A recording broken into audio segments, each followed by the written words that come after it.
Here we are just 2 minutes after our starting time. I usually like to give a few minutes to people who are trying to get their earbuds settled and their volume perfect. And so it now tells me that it's time for us to jump into our presentation. For attendance purposes, go ahead and make sure that your name in Zoom is the same name that is on your Clovis Unified ID badge. I am Melissa Culver. I'm the one who's speaking right now, and Karina Cantrell is also joining me. We are co-teaching this session for today. So thank you for taking time out of your day to join us. Our contact information is located on this slide. You have access to the slide deck, so you don't have to write it down. Your cell phone is another option if you want to take a picture of it. You have access to that information if you need to get a hold of us. Karina, I'll let you introduce yourself. Oh, sure. Hey, I'm Karina Cantrell. I am the tech coach in the Clovis High area, so I work with Clark Intermediate and all of the elementary schools in that area, along with Kim Alto. And thanks for joining us on a happy Tuesday. And I am the instructional technology coach serving the 5 elementary schools in the Clovis North area. Fugman, Budrank, Mountain View, Copper Hills, and Riverview. Those are the 5 sites where I serve. This might be my 21st year in education. I've been in more than one school district teaching a variety of different topics, and technology is something that I enjoy. During the course of today's presentation, if you have any questions, we will monitor that chat space. You are more than welcome to drop any questions into that space. I can't promise that we will stop at exactly that moment and respond to that question, but we will make sure that we swing around and that we cover those questions at the end if needed.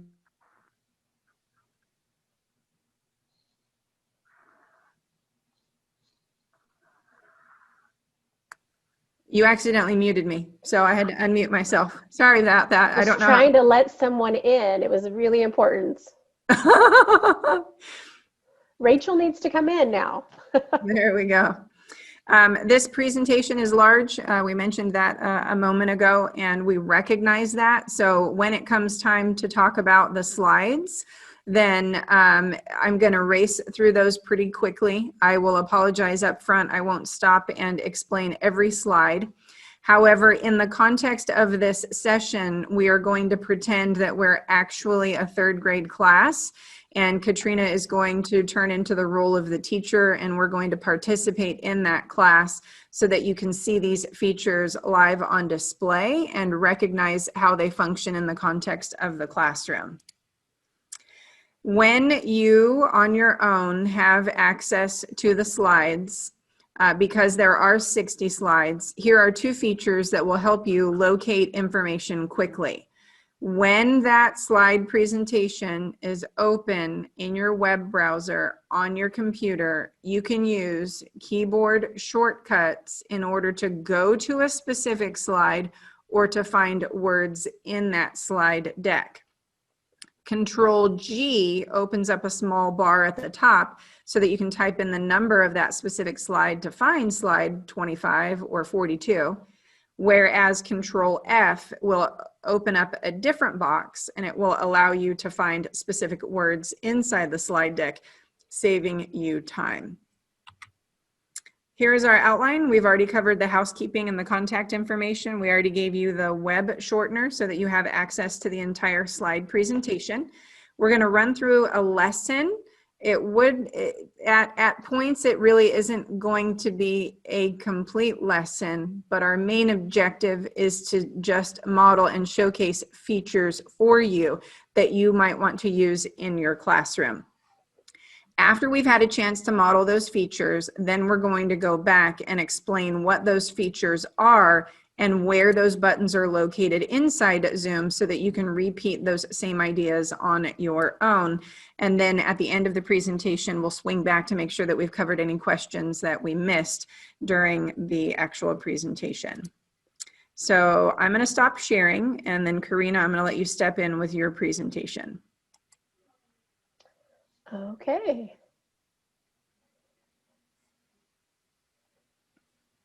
Oops.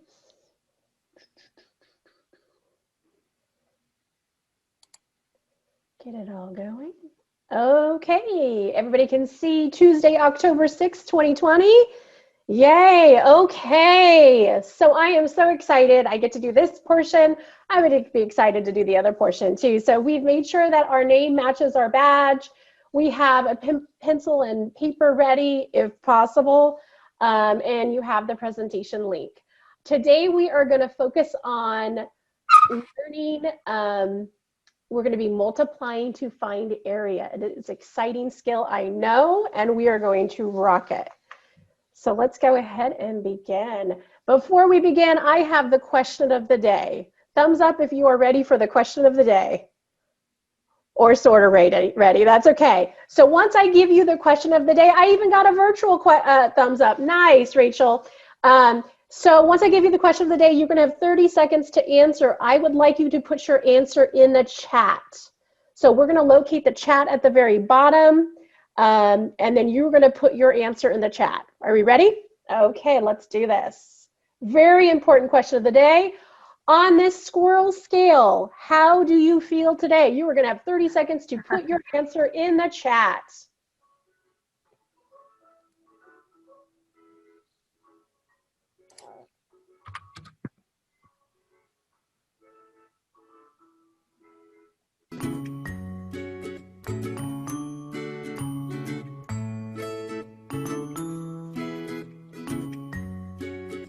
We got some people feeling like they're a 7 today. I call that the Instagram squirrel.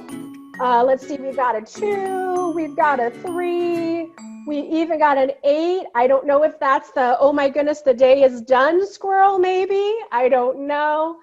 Okay, awesome. That's 30 seconds. That is our question of the day. Feeling a little squirrely. I love it. Thank you for your responses. Let's go ahead and get started with our lesson. So out of I Ready, this is lesson number 15, multiplying to find area. Okay, so to start, we are going to draw an array to model the multiplication problem, and then we're going to solve that problem. On your piece of paper, if you have one handy, hopefully you do, I'd like you to go ahead and draw your array and solve for the array. We're going to give you 1 minute to do this, so I'm going to pull in a timer for that. But if you can go ahead and do that, that would be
okay, about 5 seconds.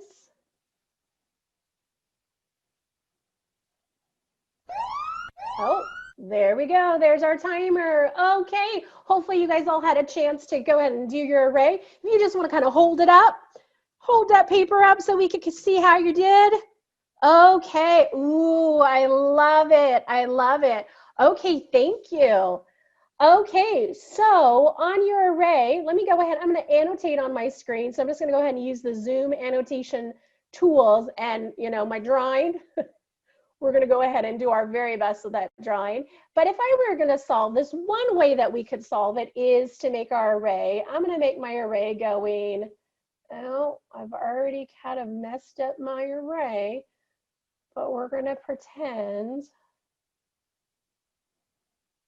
Yeah, this is called the leaning array. So I'm going to go ahead and section it here. I'm going to need 6 sections across the top. So let me go ahead and get those going. And then I need, I think, 4 going across this way. So let me go ahead and do that. And if I want to label this, let's see. So 1, 2, 3, 4. So we're going to do 4 here. And then I've got 6 across the top. And then I needed to solve. So that is going to be 24. Okay. So that's going to get us going. I know we've worked on this before, so hopefully that was a good reminder. Let's go ahead and continue on with our topic of the day. Oh, got to clear my drawings. Here we go. So Jenny wants to find the area of the rectangle shown, but some ink spilled on it. How can she find the area if she cannot count all of the squares? So it tells us that each square is equal to 1 square unit. So how can she find out how much is there if we can't see it? So let's go ahead and think about this. Let's do some, let's see here. Let's take a look at our first question. What is the problem about? Let's think about that. What is the problem about? I want you to put in the chat what you think this problem is about.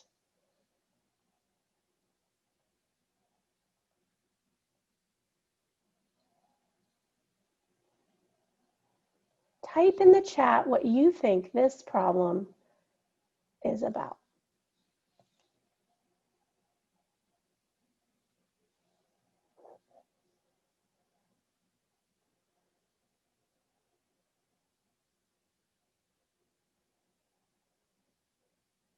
Okay, very nice. We have finding the area of a rectangle. How many squares we have? Jenny wants to discover the total squares in the rectangle. That's a very precise answer. Very nice. Okay, so what is the area of the rectangle? So very nice. We have completed that one. So let's go ahead and go on. Let's look at this next question. What are you trying to find out? Let's put our answer in the chat for that. What are we trying to find out? Some of you already hinted at it in your last answer.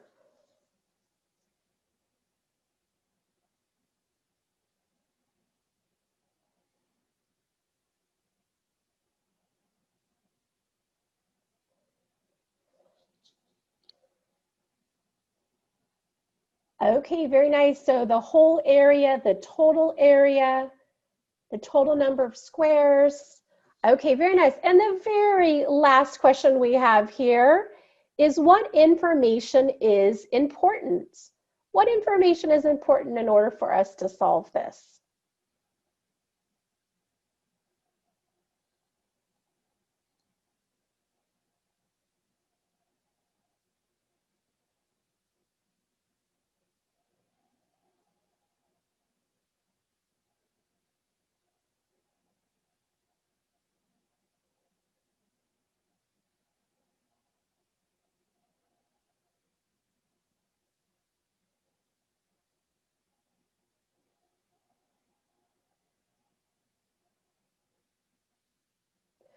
Okay, very nice. So recognizing a square unit, number of unit squares, we need to look at the perimeter to determine the area.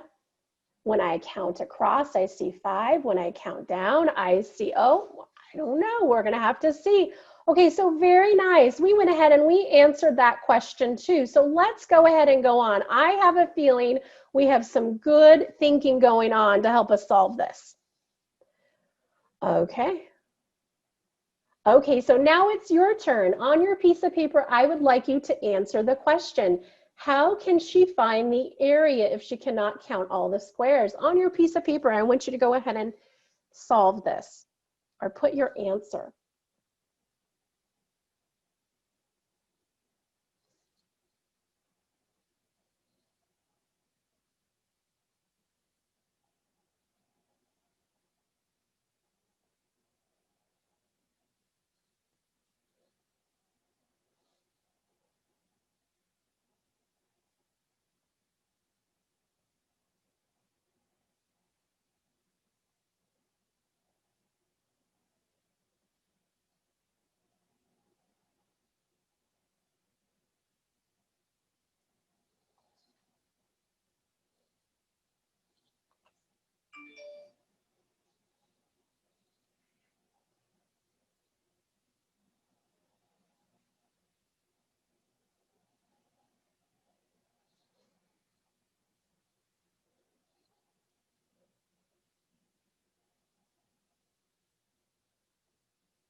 Okay, we're gonna go about 30 more seconds.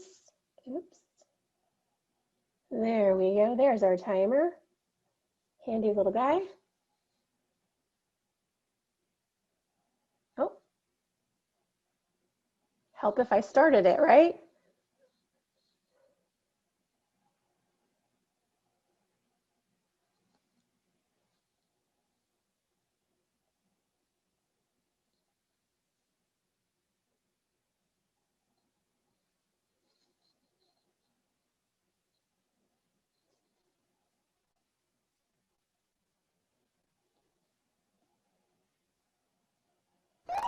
Okay, there's our timer. It's going to get that stopped. Okay, so I know we did a lot of really good thinking. I can tell.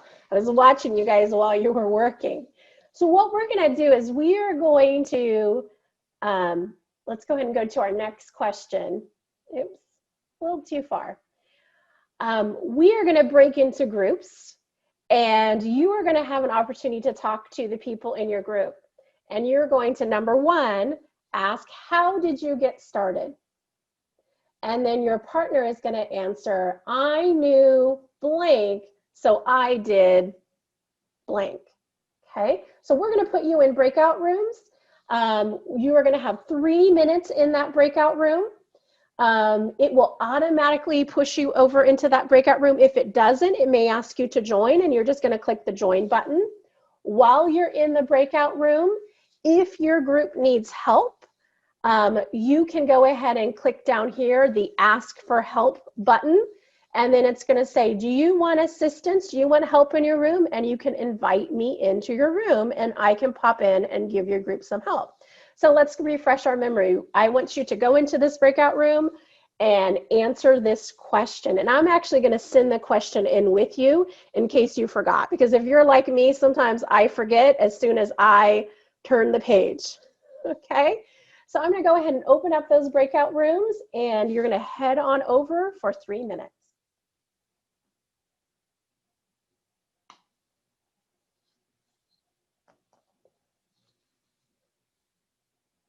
Oh shoot, did I put more? Okay, whatever.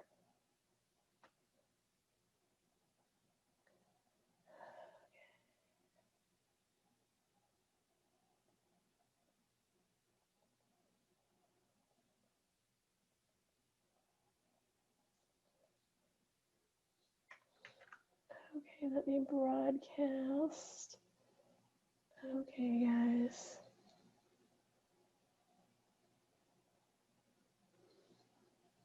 Oh, here we go. Broadcast message. That should do it.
Welcome back, everybody.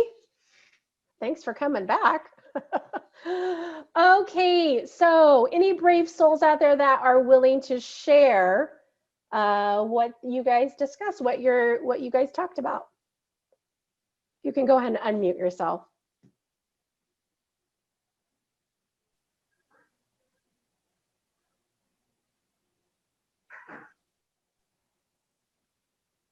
Well, we discussed that I knew there, I saw there were 5 units across, and there are 3 units down. So I know that the total area is 15 square units.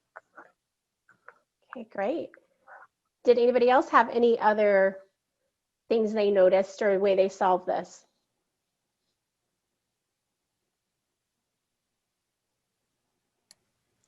You could have also used the strategy of repeated addition. 5 plus 5 plus 5 makes 15, because the top row is 5 and there are 3 rows of 5. So I could have added that using repeated addition. Okay, very nice. Okay, so that's breakout rooms, and that's going to be our lesson. Really short, not much of a lesson, but just to kind of get you guys to see how that flowed. So I'm going to go ahead and hand this back over to Melissa, and then if you guys have questions along the way, pop them in chat, and I will answer them as she's presenting. So let me go ahead and stop my share.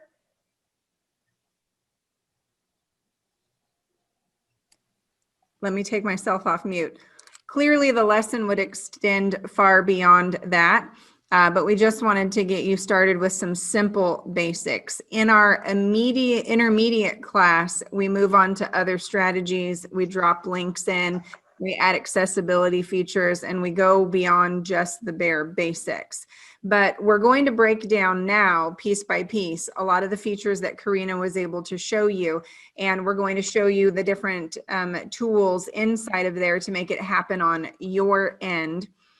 When this presentation is finished, it's going to be available in video form, and we have a link inside of the slide deck for you. So if you have a doctor's appointment that you needed to scoot away to or things of that nature, just make sure that you grab that short URL that you'll find. It's going to pop up in the presentation multiple times. You're more than welcome to take a picture of it with your cell phone if you need to, or you can write it down. That way you have access to the entire slide deck. So I'm going to go ahead and choose the share screen button. I'm going to choose second screen, and then I'll choose share. And I'll bring up that chat space so that as questions come in, I still have access to that. And here we are, we're going to break down the major features. And I went one screen beyond. So sharing the screen, breakout rooms, Karina was able to add a countdown timer, and you'll notice how it nested on top of the lesson that she was providing. You'll also notice that the audio feature came through and the entire class was able to hear when that timer went off. We were all aware of when that learning experience came to a close. In our lesson, the students, did not use more than one window, but we're going to show you some keyboard shortcuts that help your students navigate more than one window. We utilized the chat feature, so you were all successful in using that, but we're going to show you some nuances related to how to make adjustments to that, what those reactions look like. We'll show you additional resources in order to find answers to some of the troubleshooting questions that you might have, some video tutorials.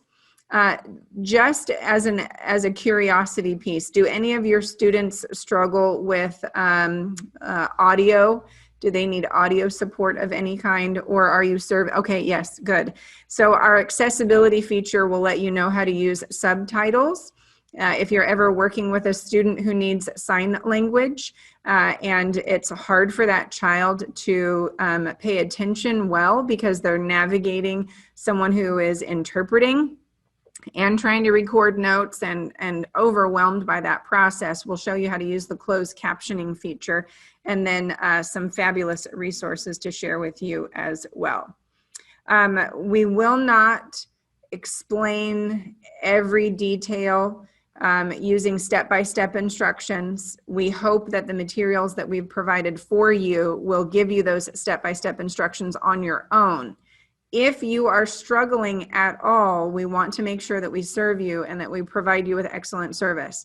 So if you don't know who your local area IT coach is, you can reach out to Karina and myself, and we are willing to help you, but you do have a local IT coach who is capable of helping you with these questions as well. So please continue to reach out for assistance as needed. So you'll notice that we used the breakout room feature. We have lots of visual steps that are cueing you along so that you are successful in this. Item number 1 is on the left. You need to make sure that that feature is turned on inside the web-based version of Zoom. So cusd.zoom.us is where you find your settings feature to turn certain characteristics on and off. So make sure the breakout rooms are on. You would then choose the breakout room button, item number 2 on the right, from the teacher toolbar located at the bottom of Zoom. In this right lower left region, this box pops up, helping you construct those breakout rooms the way that you want to. How many individuals do you want in those breakout rooms? Do you want 5, 6, 4, 2? How many people will be in those breakout rooms? And you get to make those choices, and then you can create those breakout rooms. Additionally, there are other supports available to you. You can make additional choices over here in box number 6.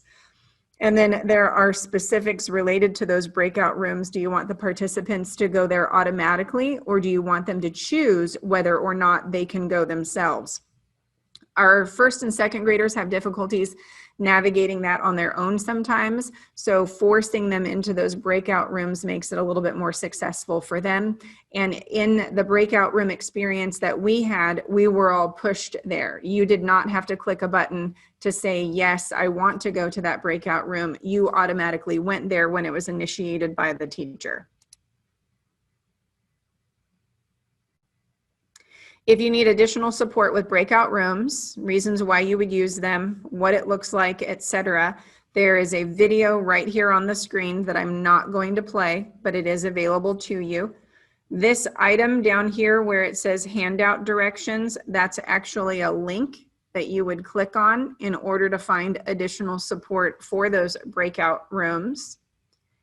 And in my opinion, sometimes it's helpful to practice that a little bit. So sometimes I will practice these features with an iPad or a cell phone, my children.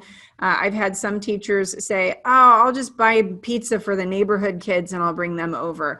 Or I'll have other people say, oh yeah, my grandkids will Zoom with me. So if you can't find staff on site that are willing to practice with you, I'm sure that you probably have access to children of your own, grandchildren of your own, other people that are willing to practice with you. So those resources are available to you. Breakout rooms, if you want to broadcast to the room, if you want to send a message to the room, Karina sent a message to us while we were in the breakout rooms. It was a blue box that appeared at the top of the screen reminding us what that question was.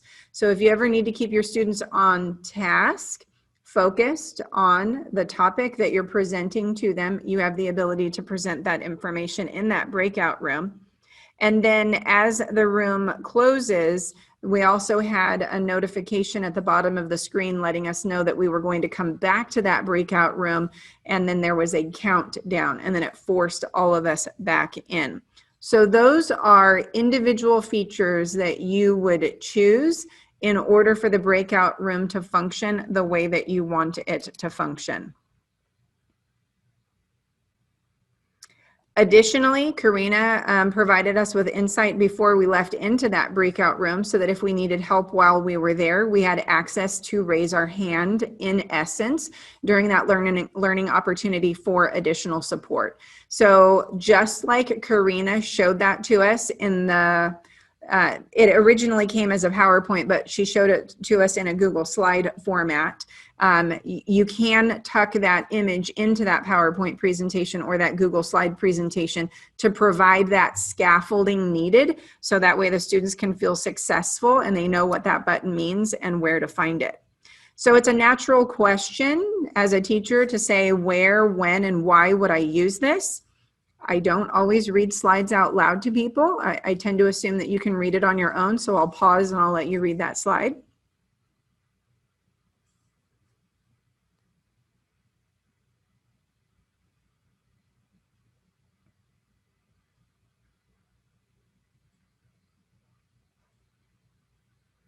If you have seen breakout rooms used in other ways, feel free to drop that into the chat and we can update the slide to include those additional ideas that you are familiar with.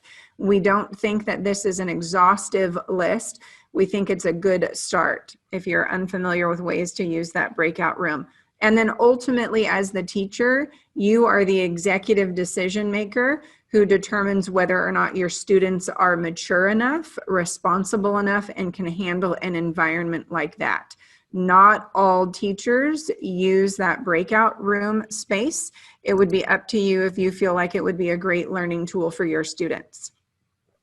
So I'm just going to jump in real quick. One question we get a lot, and that you may be thinking, okay, how can I have slides up in a breakout room? Like how, if I had an activity I want them to follow, how that can I send that with them? As of right now, there's no way to do that, but the workaround is this. So you give them the link to what you want them to work on, or the prompt or the activity, before you go to the breakout room.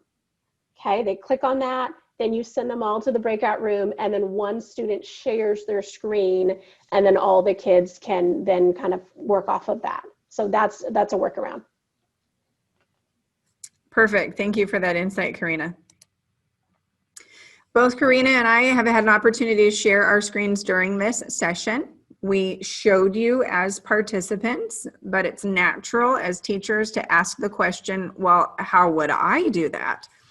And so down at the bottom of the screen where it says share screen, item number 1 is pointing to the share screen button. When you choose that button, the box that's on display will appear on your screen.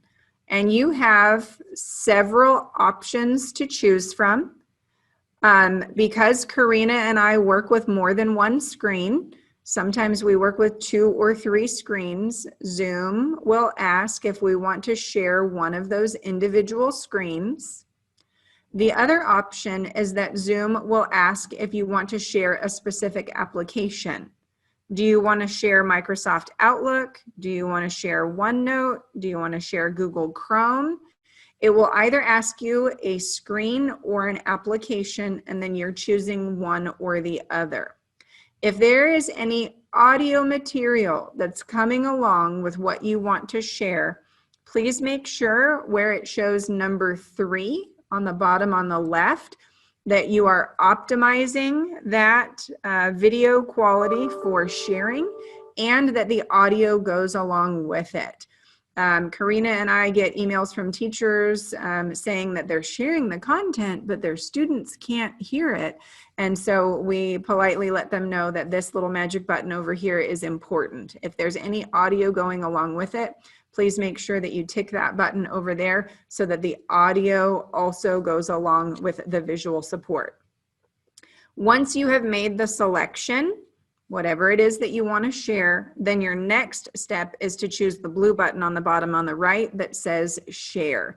At that point, your participants now have access to the content that you are sharing.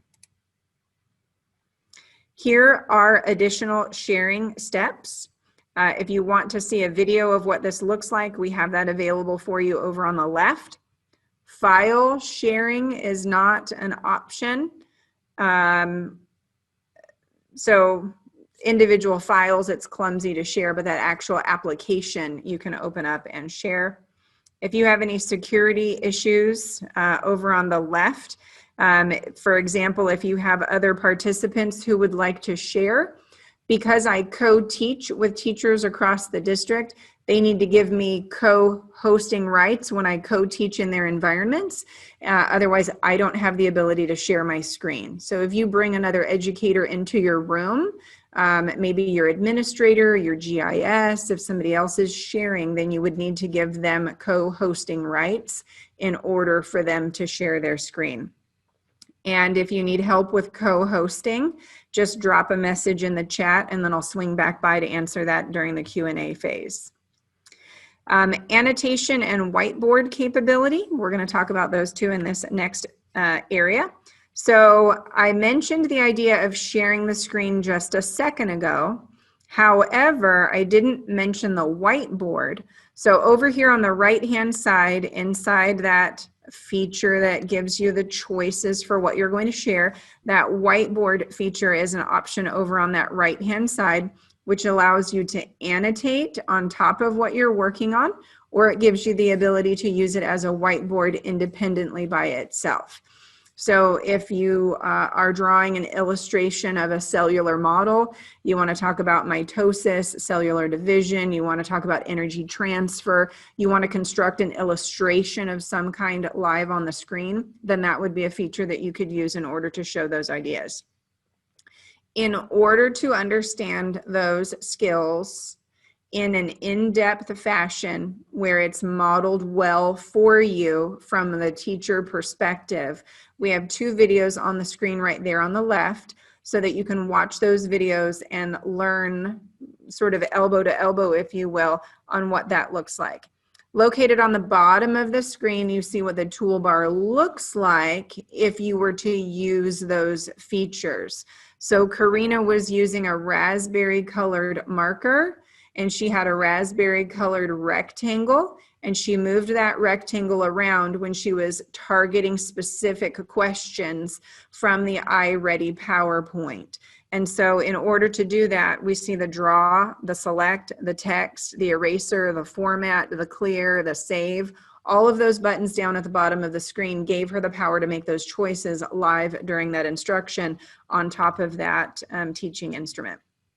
I'm going to jump in just real quick. Yes, please. Question that teachers get frustrated with annotating is if they don't turn it off in settings for students. So if students could potentially start annotating on your screen as the lesson goes, which that would really kind of bother me. So check your settings, talk with your technology coach, and we can help walk you through that too. But just to kind of bypass any potential things, sometimes we want students to annotate on the slide. Sometimes it's just us.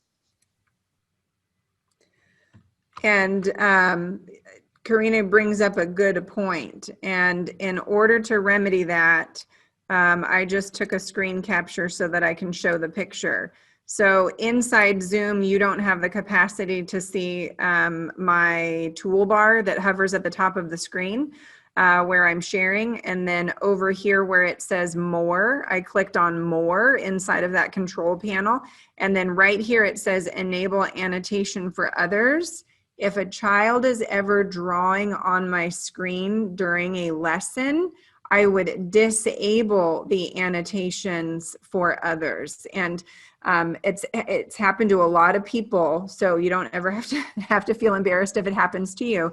You would just head up into that upper toolbar and then disable those annotations for others. I'll scoot this off the screen. I made a slide if you want to just put it right on there. I have a blank slide for you. While I'm presenting, I won't be able to drop it in, but I can leave it in Paint for right now. So I can go back in there. So yeah, that's good. All right. So the other feature that Karina was illustrating for us, modeling for us, is the idea of picture in picture.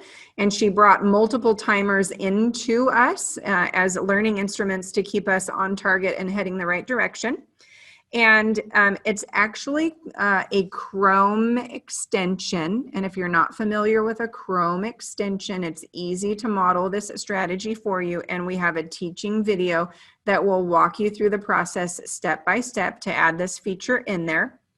And we have several suggestions for how you might use it. Karina only modeled it as a countdown timer, but really what she was doing is she was grabbing a video from YouTube. So it can be background music while students are thinking or writing in their journals. If you're working with probability and statistics, you can have dice rolling over and over again, and the children can tabulate what dice roll to formulate a pattern.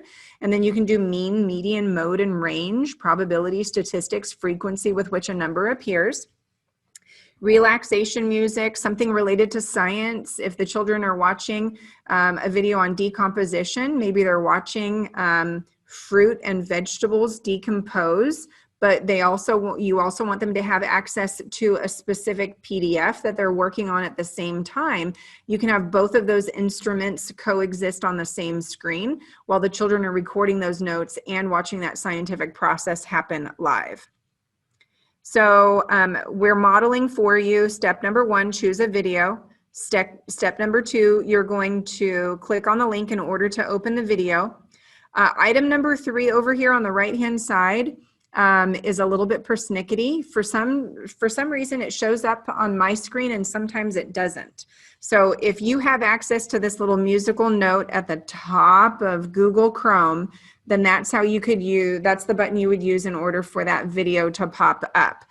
It allows you to activate what's called the picture-in-picture feature, and then you're basically dragging that miniaturized YouTube video all over the screen wherever you want it to go. And then because you're sharing screen, remember to click on sharing audio. We talked about that a few slides back, if you want your students to have access to the audio feature.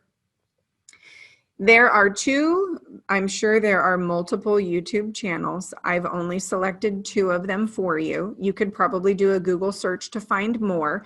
And then using these YouTube channels, these delightful people have gone in and spent time and energy and money to create a host of videos. So if you need a 7-minute timer, an 8-minute timer, a 12-minute timer, like there are lots and lots of timers to choose from.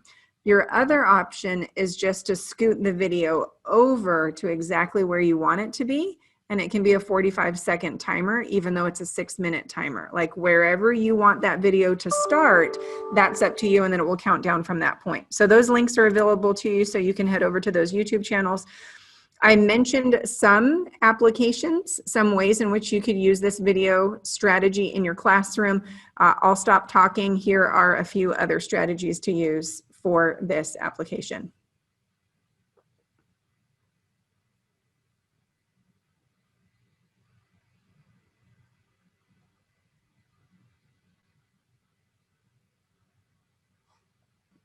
All right, and I will move on to the next screen.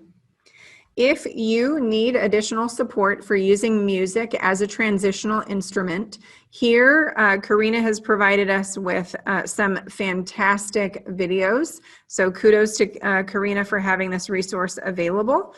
If you are transitioning from one item to another, or you just simply need your children to get up and move, you need them to reoxygenate their brain, breathe in, move your body around to increase engagement, to maximize learning, they might need to stand up and dance and wiggle for a little bit. And so these are some videos that might help you to create routine and increase engagement in your classroom. Each one of those are web links. You can click on each one of those in order for those videos to pop up. Save them in a special spot so that you can access them easily. This next series of videos shows you keyboard shortcuts so that as you ask your students to work with more than one screen at a time, because you might be Zooming with them on one screen, but maybe they're working in Google Classroom on another screen, how can they look at both of those screens at the same time easily? So we've got some videos, some slides to navigate this with you. If you use your left index finger on the Windows button and you hold that Windows button down, and then you use your right index finger on one of these arrows, it's going to cause any window that you're working with to jump to the left, to jump to the right, to get smaller, to get larger. You have a series of different keyboard shortcuts that allow you or the students to efficiently move through windows. Sometimes what we naturally do is that we will click on the window button up at the top that makes it a little bit smaller.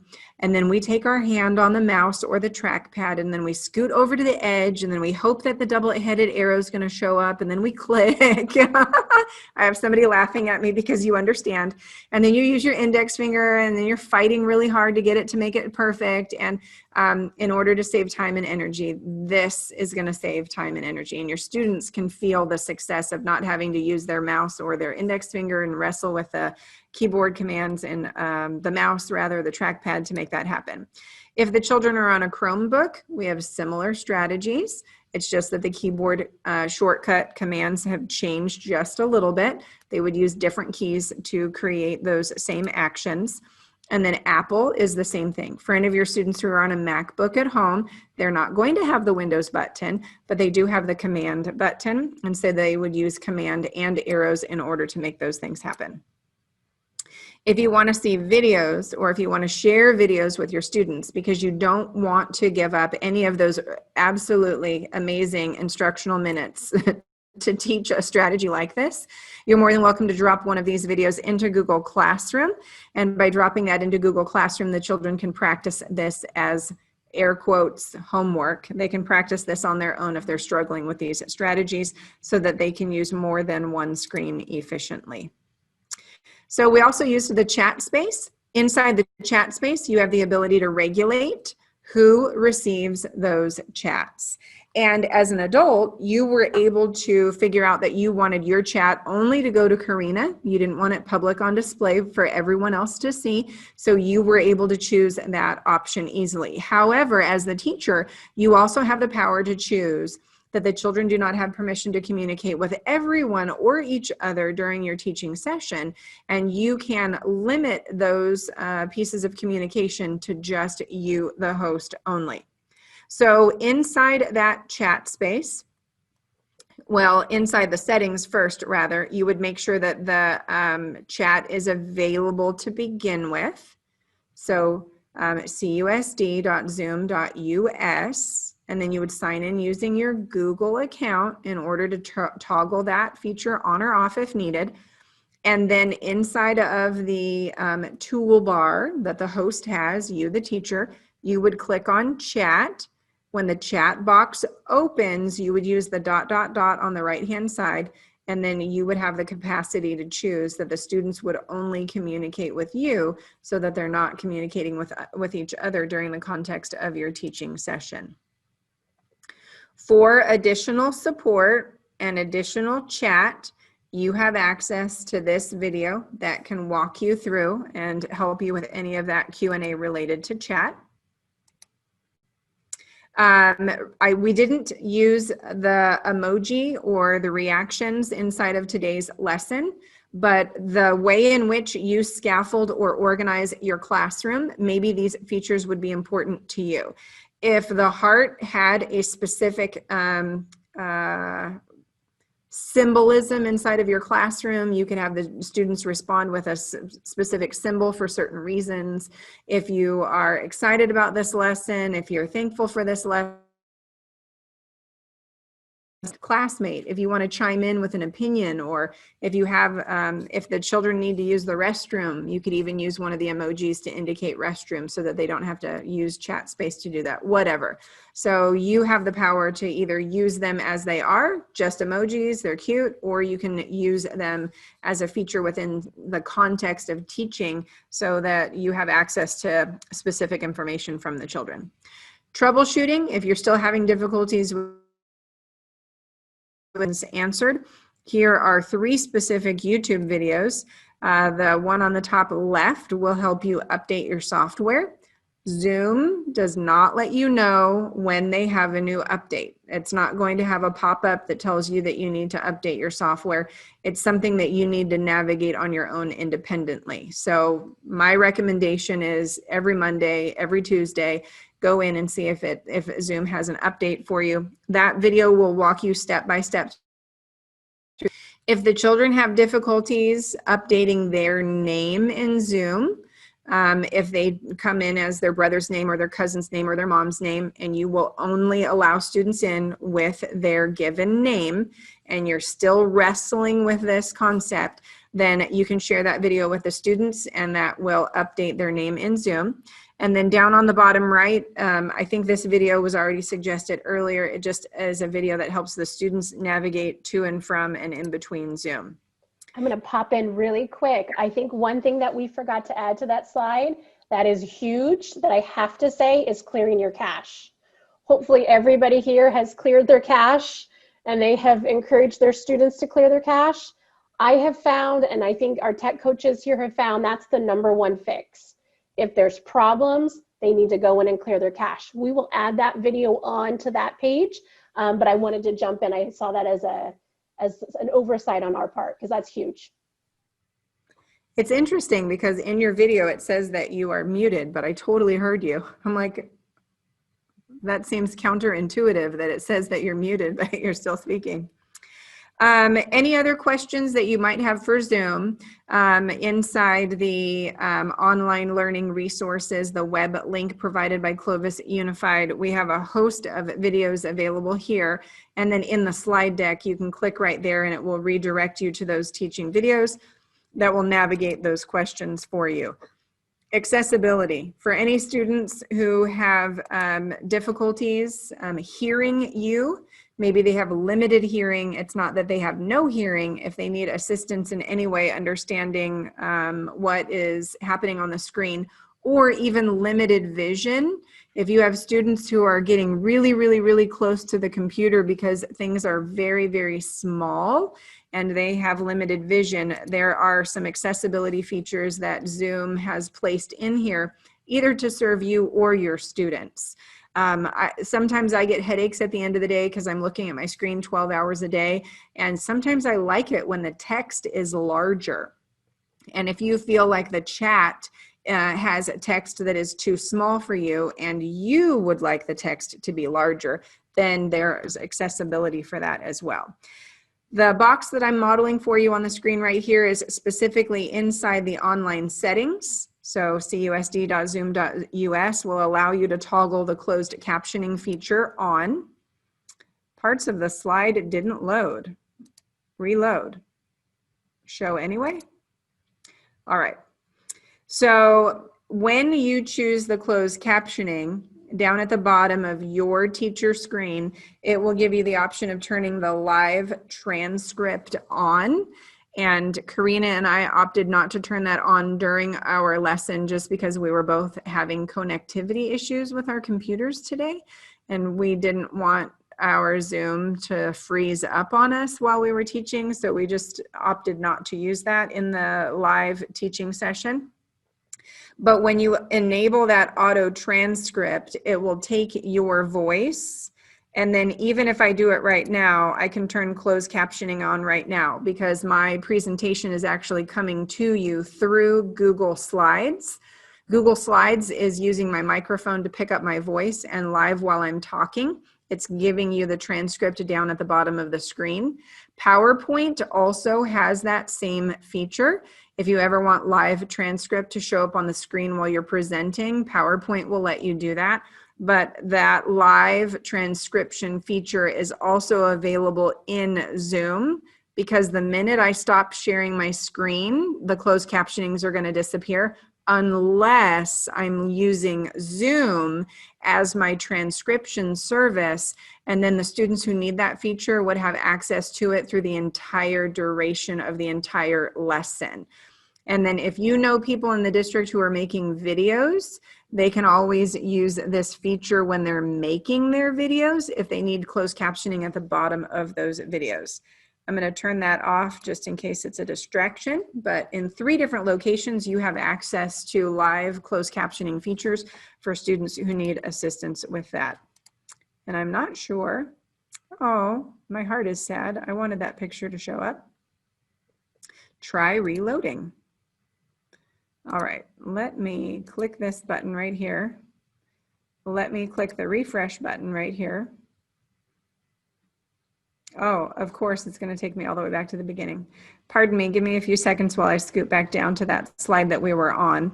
I'm sure that whatever features were on that screen were important. If I remember correctly, when the picture comes back up, I was showing you the desktop client for Zoom. And inside that picture, there are actually accessibility features there. because what it lets you do is it lets you choose the size of your font when you're using closed captioning. So you either have small, medium, or large font sizes to choose from. And then the second item that I was pointing out on that picture is the ability to change the size of your text inside the chat space. So let me click present, and then hopefully that picture will show up. There we go. That makes me happy. So the size of the closed captioning can be adjusted on the top, normal, medium, or large. And then the chat display, when you and your students are chatting with one another, if the text in that specific space needs to be enlarged at all, you would find that in the desktop client. And when I say desktop client, I mean the button on your desktop, that little button, you're going to double click on there. And then the accessibility features are located down on the bottom on the left. And that's where you could make these changes. There are also additional features down below. I'll let you scan those on your own to see if you need any of those features to pop up for students who need assistance. We're not going to cover all of these items in here. If you're curious about more tools to use with your students in a math or a non-math lesson, we have provided a host of resources in here that you could use in the context of a Zoom session so that students could practice manipulatives on their end if they needed to in order to construct thinking. If you've never used the PhET simulation website or the PhET area builder, those are excellent resources as well, that you can plug those into Google Classroom for independent practice, or you could use them in the context of a lesson. I'm conscientious of my time, so my speed is going to pick up just a little bit. For those of you who are utilizing complex math ideas in the context of your lesson, Microsoft Word lets you draw on the screen, and it recognizes your drawing and will change that into equation language. So it will put the square root symbol in there, it will put the division symbol in there, it will finish out that equation for you even though you're writing. So these are advanced strategies, but for anyone who's curious about using Microsoft Word or Microsoft Whiteboard as teaching strategies, those are available as well. Those are 3 different videos, so you can learn independently about how to use those strategies. The video from today's lesson is going to be available here in the online learning resources.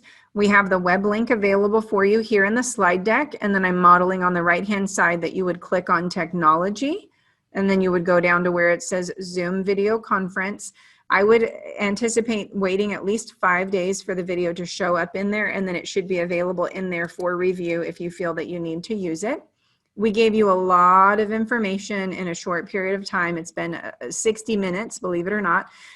We've been talking for an hour. We would love to answer any questions that you have. So you can put those in the chat, or you can unmute yourself and ask those questions. You took time out of your day to attend this, and we are very grateful for the time that you provided to come and to be with us. If you have any feedback about our presentation, if you feel like it could have been better in certain ways, or if you're just thankful for the time that we invested, we are very welcome to feedback, and we read those emails. And then we did not design the outline of these slides. I just wanted to point you to Slides Mania. Those slide decks are free. So if you want your boring slides to be a little bit cooler or jazzier, then they have fantastic templates available for free. So thank you again. If you have any questions, we'll stay around for the next 10 minutes. If you are done and you would like to go, you're more than welcome to sign off, and we wish that you would have a fantastic day.